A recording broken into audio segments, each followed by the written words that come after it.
Herbert, we talked about this so many times. Is it that hard to put your towel in the hamper?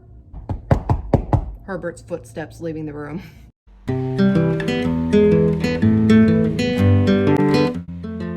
If that scene sounds familiar, you're not alone.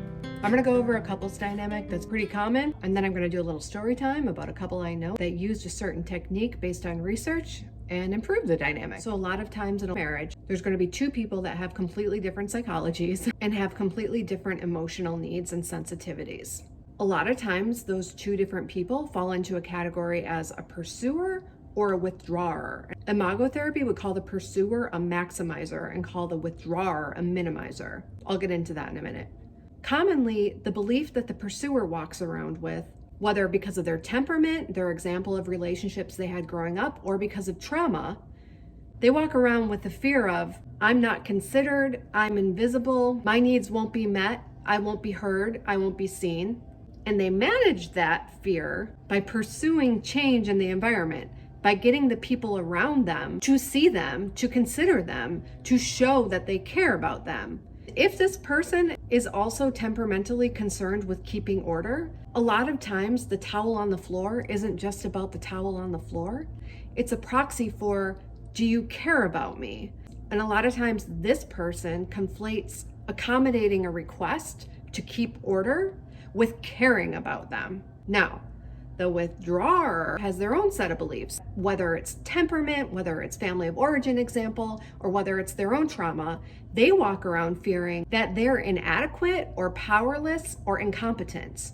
And a lot of times the withdrawer very easily goes into hopelessness mode. They don't use the mechanism of trying to manage the environment to get their need met or to assuage their fear. They avoid risking going into the environment because if they don't end up pleasing or doing it right, they can't risk being reminded that their fear might be true of inadequacy or powerlessness. So they just avoid the whole thing. And when they go into hopelessness mode, they'll say things like, I just can't win. And the other person is looking at them like, just pick up the towel?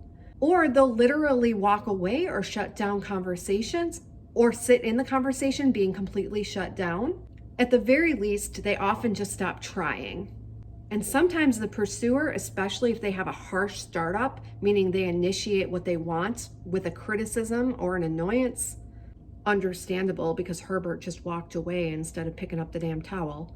The withdrawer withdraws even more, understandable because he doesn't want to be yelled at. And there's this cycle that just continues and it fuels each other. And it's never about the dang towel, guys. I say that all the time. Should the pursuer just put up with all of the requests being shut down or ignored? No. Should the withdrawer be on eggshells and at the pursuer's beck and call? No. This dynamic is navigated by the pursuer doing one thing different and the withdrawer doing one thing different. I mean, couples therapy 101, the pursuer needs a softer startup. If you want Herbert's towel off the floor, start out with a statement of benefit of the doubt. That's just love. Herbert, I know you care about me. Benefit of the doubt. And then you lead with validation. I know you're in a hurry in the morning. You're not even thinking about it. Like just casual like that. Benefit of the doubt and validation. And then the I statement.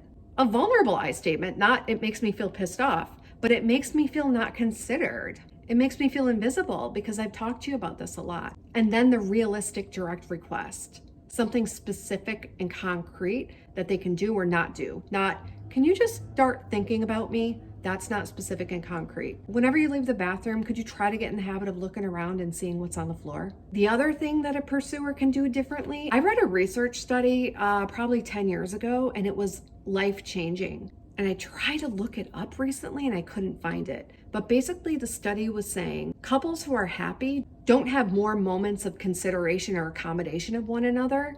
They literally just practice a different mindset about what they focus on. In a happy couple, theoretically, according to this research, the pursuer cares about order just as much as everyone else and gets really dang frustrated when there's a towel on the floor. But the pursuer practices noticing all the other things that Herbert does to make her feel considered. He texts me, he's usually in a good mood. He clears off the snow for my windshield in the morning before I go to work. He kisses me on the forehead. The pursuer focuses on that stuff. And this is a cool thing about that research. The study found The pursuer eventually, legitimately, they're not gaslighting themselves or invalidating themselves. They legitimately start to value all of that other stuff that they're focusing on, that their spouse does, and they start to not care about the towel. They literally shift their currency for being loved to something else. So I got to be careful talking about this because I don't want to be Miss Gaslighter and be like, oh, it's no big deal that the towel's on the floor. Of course it represents something more. And that need is valid. Also, I challenge the pursuer to really key in and exaggerate in your mind and say it out loud, make profuse statements of appreciation about all the other stuff, and see what happens with your feelings about the towel on the floor. Now, the withdrawer. Get your shit together, buddy. No. The withdrawer is feeling hopeless. The pursuer is not wired this way. Hopelessness? What is that? You afraid of a little inadequacy? Take the risk anyway. What am I gonna bite you? Get over yourself and train yourself to pick up the towel. But let's be sensitive to what's going on here. Let's validate the withdrawer. The withdrawer's nervous system is firing danger when it comes to attempting to accommodate some of these requests. Sometimes, even if there is a soft startup, just because the withdrawer is walking around with a fear that they're inadequate and hopeless to do things right, hopeless to please. That sensitivity is real. So withdrawer, your task is going to be to regulate yourself, to notice when you go what I call one down, hopeless, passive. If you're incredibly dysregulated, you could say to your spouse, I need a minute, babe. I got to clear my head. I'm going to go take the dog for a walk. I'm going to go play the guitar and I'm going to come back and talk about this. Take some deep breaths, calm yourself, recognize, label that fear in you that you're inadequate, see it for what it is, just a mind game. And once you're more regulated, you go back and you regulate your spouse. I didn't say you achieve perfection with what they're asking for. I know that's what the withdrawer's nervous system feels like, but I said go back and attend emotionally to your partner. Don't go back and say, hey, I didn't mean to make you feel not considered. Being defensive is not emotionally attending to your partner. Go back and validate. I can see why you would feel really frustrated and really invisible and really not considered and not cared about, because this is the 7th time this week that I've left my towel on the floor and you've told me it's really important to you. Validate your partner. Guess what? If your partner's request is reasonable, like put the towel on the hook or put the towel in the hamper, you're going to commit to learning a new skill. It's not going to go completely smoothly. You're going to get it like 50% of the time. Then you're going to get it like 75% of the time. Maybe a year later, you'll have cultivated the habit of hanging that towel up, but it's going to be messy.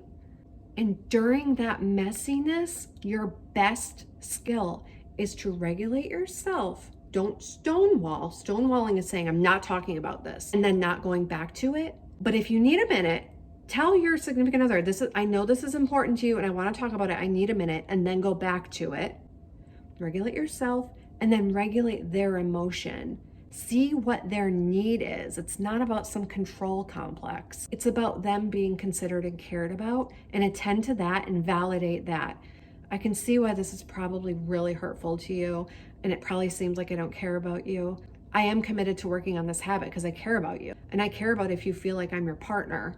That's the best thing you can do. That's a very sophisticated emotional regulation and communication skill of the withdrawer. If you're both doing that, this end of the cycle is going to be reduced and this end of the cycle is going to be reduced. The withdrawer withdrawing and ignoring isn't triggering the pursuer to feel more not considered, so they pursue more and then they avoid more, and that whole dynamic is just stopped in its tracks. So try it and see what happens. All right, I told you I was going to do a story time. I had a couple in therapy where the withdrawer was really in hopeless mode, like really a withdrawer. And then he had cultivated a habit of being able to withdraw by shutting the whole thing down in an aggressive way and just being really defensive and sometimes even critical. What do you care about the towel? You're so OCD. Not a good thing. The interventions were very often about him making tiny changes, but he was so dysregulated, it just wasn't budging. So the wife, even though she wasn't getting her needs met whatsoever and she was actually being criticized, I'm insanely amazed by her. She gave it a Hail Mary and she started radically not because it was deserved. She started doing the thing where she put the spotlight on all of the things that her husband was doing right, and she profusely complimented them and like just threw on the appreciation, and she was kind of brainwashing herself also. So she started thinking of him in a different way, like legitimately. He didn't do anything different. After a couple months of that, literally the whole dynamic changed. I think that ended up regulating the withdrawer. I think he was feeling much less hopeless and more heroic and like, I can do this. He not only started doing the things that his wife had originally been asking him to do, but he got a surge of that, ooh, I can do this and this feels good. And he wanted to be the hero in a bunch of other ways also. Oh, I can drive the kids to volleyball tonight. Oh, I got dinner. You can sleep in, I'll bring you some coffee. It was crazy. I gave you that story because sometimes really small changes on either partner's part makes a huge difference in the dynamic. So hope that was food for thought. Have a good one.